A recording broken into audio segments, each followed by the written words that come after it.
पितो न माता न बंधुर न दाता न पुत्रो न पुत्री न भृत्यो न भरता न जाया न विद्या न वृत्तिर्मेव गतिस्तं गतिस्तं तमेका भवानी गतिस्तं गतिस्तं तमेका भवानी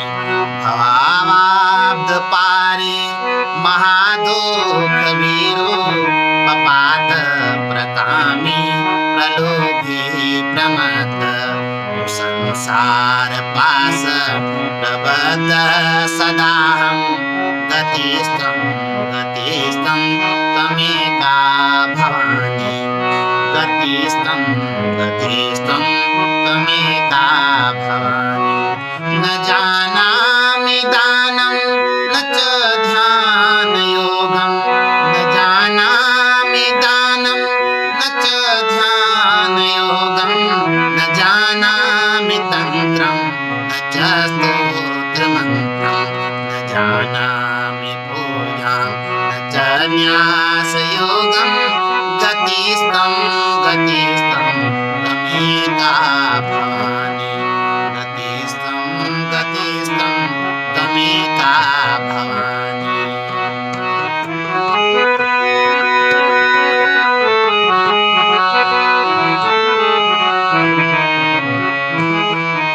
न जानामि पुण्यं न च जानामि तीर्थं न जानामि मुक्तिं लयं वा कदाचित्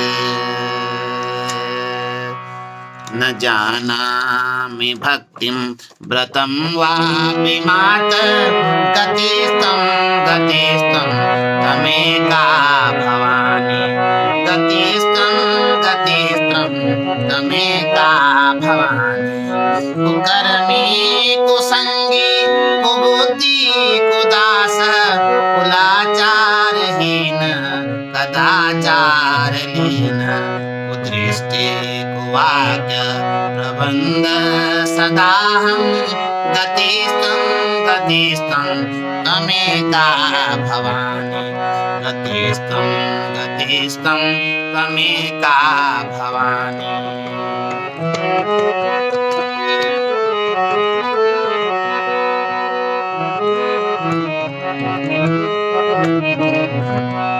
कुदृष्टि प्रजेशं रमेशं महेशं सुरेशं दिनेशं निशीथेश्वरं वा कदाचित् न जानामि चान्यत् सदाहं शरण्ये गतिस्तं गतिस्तं तमेका भवानी गतिस्तं गतिस्तं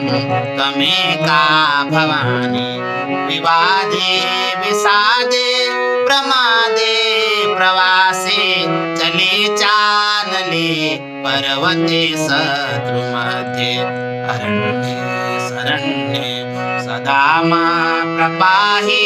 गतिस्तं गतिस्तं तमेका भवानी गतिस्तं गतिस्तं तमेका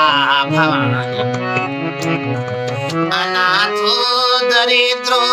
जरारोगयुक्तो महाक्षीणदीन सदा जाड्यवक्त्रः विपत्तो प्रविष्ट प्रणष्ट सदाहं गतिस्तं गतिस्तं तमेका भवानी गतिस्तं गतिस्तं तमेका भवानी इति श्रीमच्छङ्कराचार्यकृतं भवानाष्टकं सम्पूर्णम्